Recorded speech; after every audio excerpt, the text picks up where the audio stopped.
I have already posted videos on my channel about tram systems in France and the United States, and today let's try to compare some of them with each other, looking at the general numbers, urban planning, network, rolling stock and street design. So in the left corner of the ring from the state of Utah, the United States, is Salt Lake City. Its tram system is considered one of the best in the United States, so I decided to use it for this comparison. And in the right corner of the ring is the scientific capital of France, the city that was one of the first to restore its tram system in the 1980s, Grenoble. So let's get ready to rumble. Salt Lake City and Grenoble are both regional capitals and have comparable population. They both stand close to the mountains and both hosted Winter Olympic Games, so I really wonder why they aren't sister cities. But of course, there are also some things in which they differ. For example, the land area. Salt Lake City's territory is much bigger, that means that it has much lower population density than compact Grenoble. And it puts Salt Lake City in more difficult situation because to achieve a similar level of coverage with the tram routes, it needs much more of them. Salt Lake City tram system started operating 12 years later than Grenoble's. It has bigger total length but less lines and stations. 3 lines are built in LRT standard with dedicated lanes named tracks, and another one named S-line also uses dedicated lanes but considered as a streetcar. It is slower, uses shorter wagons and has less distance between stops. Grenoble's tram system doesn't have such a separation. All of its lines are comparable and are designed using the same approach. For a better visibility, I have separated the parameters of 2 parts of the Salt Lake City tram system, but no matter how you calculate it, the average distance between the stops is almost 3 times greater than in Grenoble. 1300 meters between the stops is a lot and it's far away from walkability. Whereas 500 meters between stops in Grenoble makes the city as a whole much more accessible for tram passengers. And this creates an impressive difference in a daily ridership. As you can see, Grenoble trams are moving 7 times more passengers every day. Map of Salt Lake City tram routes looks like this, and we can see that on quite a long distance different lines are running the same streets. At almost 5 kilometers of tracks, 3 lines runs together and another 12 kilometers are shared by 2 lines. Because of this, a much larger part of the city remains without a tram service than if they run along different streets. And if we assume a pedestrian accessibility of 300 meters, it turns out that these routes could serve an additional 4 square kilometers of city neighborhoods. Although, as I understand, this configuration has formed also because part of the network runs along former railway tracks. But anyway, with such a low population density, the city should avoid such duplications as much as possible. By the way, in addition to the tram network, Salt Lake City also has the front-runner commuter train, from which you can transfer to a tram at 2 stations. The train frequency is half an hour during the morning and evening peak hours and an hour at other times. In Grenoble, this overlapping is only 4 kilometers for 2 lines maximum, and at another points routes are just crossing each other, so coverage is much more efficient, especially at the dense city center. And Grenoble tram also has a good rail connectivity, cause 2 of its lines have a stop near the main railway station. However, the railway service itself is much better developed here. There is a high-speed train to Paris, as well as 7 different regional trains that connects it to various nearby cities. What about timetables? In Salt Lake City, at every line, trams runs with 15 minutes intervals, which is quite a long time to wait. While in Grenoble, most routes have headways between 4 and 10 minutes, which is much better for passengers. So, looks that better coverage of tram routes and shorter intervals of Grenoble trams are making them more convenient for passengers. And I guess this is where so much bigger ridership comes from.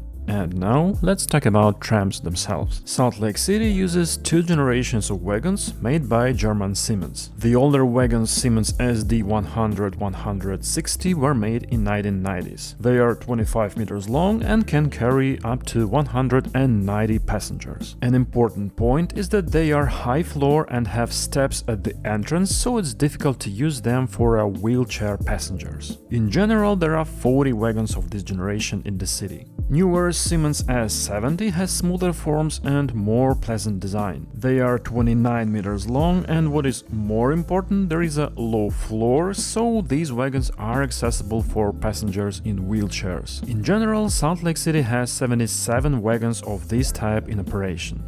S-Line streetcar also uses Siemens S70, but with a bumper covering the coupling device and in another colors. Grenoble used trams produced by French Alstom, and this is the oldest model Alstom TFS, which works since 1987. They are 12 years older than Salt Lake City oldest trams, but bear with me, they look more modern and pleasant. They are 29 meters long and have low floor sections, so wheelchair passengers can use them without any help. Some of them were renovated in 2015 and received a new design. A newer generation Alstom Citadis 402 entered service in 2009, and this is already a next level in design and convenience. They are 43 meters, have 7 sections and are fully low-floored. So looks like even the older trams in Grenoble are more advanced and convenient for passengers than those in Salt Lake City, despite the fact that the American system was launched 12 years later.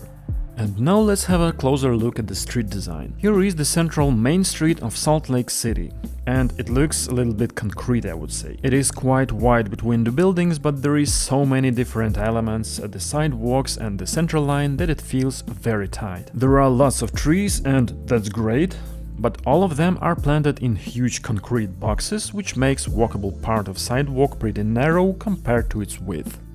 Tram has dedicated lane separated with a concrete curb. Another interesting detail here is a ramp on the stop that was built to make older high-floor trams accessible for people in the wheelchairs. It's very good that they were thinking about it, but on the other hand, it's a forced measure that had to be taken because half of the trams don't have low floors. And here is Grenoble and its Central Avenue. Interesting thing is that both streets have similar width between buildings, about 38-39 meters, while thanks to another planning, Grenoble Avenue looks wider. The street here is much greener, and at the same time there is not so many structures that steal the width of the sidewalk. Although it is fair to say that the main street in Salt Lake City also has quite a few trees. Another interesting solution here is a stop in the shape of a central platform between the tracks with a large shelter, which can be used by quite a lot of people to hide from the rain or sun. And I would say that in this respect, Salt Lake City wins some points over Grenoble, where the stops are separated and the shelters are quite small. And now, let's see what this looks like away from the city center. For example, in Salt Lake City, one of the routes has a terminus near the University of Utah. It is about 4.5 kilometers from downtown, and here, of course, it becomes obvious that everything is very car-oriented. There are huge parking lots all around and no sidewalks on the street itself, making it a typical American road with wide lanes and big intersections. The street away from the end stop looks like this. Well, it's good that the tram lane is physically separated, but in general the street looks very concrete and it must be very hot in summer. Oh, I found a hint of a bike infrastructure. And here is the Grenoble University campus, which, by the way, is about 4 kilometers from the city center, which is practically the same distance as in Salt Lake City. The first thing that catches your eye is that there is almost no parking. Of course, if you look closely, you can find some, but compared to an American city, they are almost non-existent. Damn, how could they waste so much space on useless grass? How many parking lots could have been built here? What the hell were they thinking? I guess they were thinking that they should focus on public transportation first, and that's why there is also a tram line and the street looks like this. There are a minimum number of car lanes and the tram tracks are laid in the grass, which heats up less in the sun and absorbs rainwater. The tram stop here is in the pedestrian zone and you can get to the campus without crossing any car lanes at all. This makes using the tram much more pleasant and safe. Compared to what we just saw in Salt Lake City, this is just a different philosophy. Curiously, the tram tracks continue to run through the university campus without any car lanes nearby. There is only a path for pedestrians and cyclists running alongside. Okay, let's have a look at another place far from the city center. For example, here is Constitution Boulevard in Salt Lake City. This is the final stop of the Green Line and it is almost 10 kilometers away from the downtown. Wow! And this is another road surrounded by fences and without any sidewalks that runs through the cottage district. There is even a bike lane, which is obviously very uncomfortable and dangerous to ride on. And I would say that it is very sad to see things like this. The tram tracks here are just sleepers on crushed stone without any landscaping, which makes the space as uncomfortable and hostile as possible. In fact, it looks more like the backyard of an industrial zone than a city street. But the street design is not the biggest problem here. This is a great example of what is wrong with the typical American suburban neighborhoods and why they don't work well with public transportation. For example, it is only about 120 meters from this house to the intersection, which is quite okay if we are talking about the way to the tram stop. But there is no exit to the street there, and in reality, instead of 120 meters, the residents of the house will have to walk more than 500 meters. With other houses, depending on the location, this difference can be even greater. This is not a big deal if you drive a car, but it makes the situation much worse when you are talking about the walking distance to public transportation. But the strangest thing about it is that there is no stop there at all. I don't know how it happened or what the planners were thinking, but the tram goes through a large residential area without stopping. And if you count from the same house, cheers to its residents, the nearest stops are exactly 1 kilometer in one direction and 1.3 kilometer in the other. Of course, nobody will walk that far to take the tram, especially if they have to walk right here. It turns out a rather strange situation. The tram goes through the residential area, but its residents obviously continue to drive a car because there is no tram stop near them. I don't really understand what the idea is here. And now, let's compare it with Grenoble. This time we will look at the line E, which goes outside the city borders and have the end stop in the municipality of Fontanille-Cornillon. It is almost 9 kilometers as a crow flies from the city center, which is quite comparable to the example from Salt Lake City. And here again, urban planning begins to play an important role. Near the end of the line, although the street layout is rather complicated, most of the buildings have quite convenient pedestrian connections to the tram line. In addition to the old buildings, quite a few new residential complexes of 3 to 5 floors have appeared here over the past few years, which is fully in line with the principles of transit-oriented development. It is also important that the quality and aesthetics of the street space here is practically the same as in the city center. Tram stops are designed in the same way, the tracks are also laid among the green grass, and of course there are sidewalks everywhere, but they are quite narrow. On the other hand, the bicycle infrastructure here doesn't look very safe, and there is a clear lack of trees and shade on the street. The distance between stops varies around 800 meters, and there are places in denser areas where it is reduced to less than 400 meters. As a result, all buildings along the tram line have a tram stop within walkable distance. Notably, before the tram line was built, there was even an underground crossing, which was removed and replaced with a regular one during the tram line construction, which is great, of course. In general, this street layout continues along the entire length of the line. A green grass dedicated lane at the center, a car lane and a cyclist lane. And there are a lot of new buildings along the route, which shows how, with the right approach, a new tram line can become the axis of a city's development.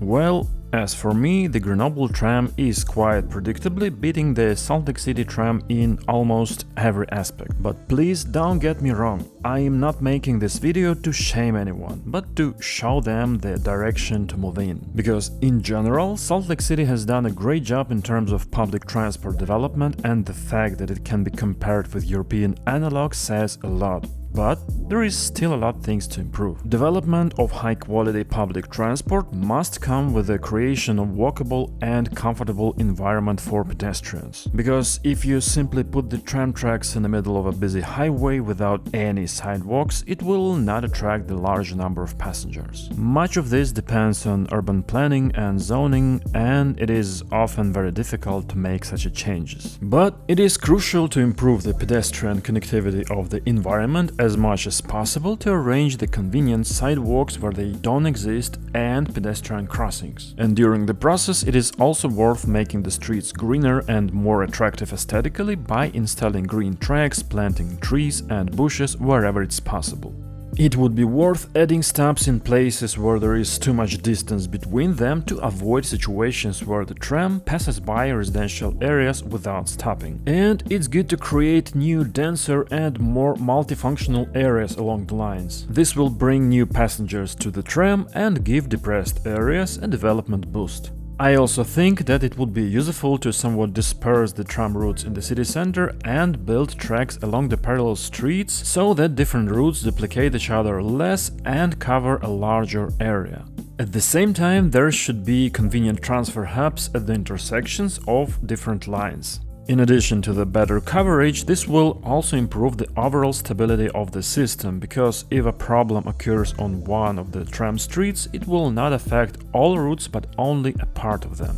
Also, it would be great to upgrade the rolling stock and replace old wagons with the more modern and low-floor ones. Of course, I've never been to Salt Lake City by myself and I don't know the nuances, so it would be interesting to hear the opinion of its residents, if there are any of them among viewers. So let's discuss in the comments. And by the way, if you like my content, you can support my channel at the Patreon, the link will be at the description. Thanks for watching and see you in the next videos.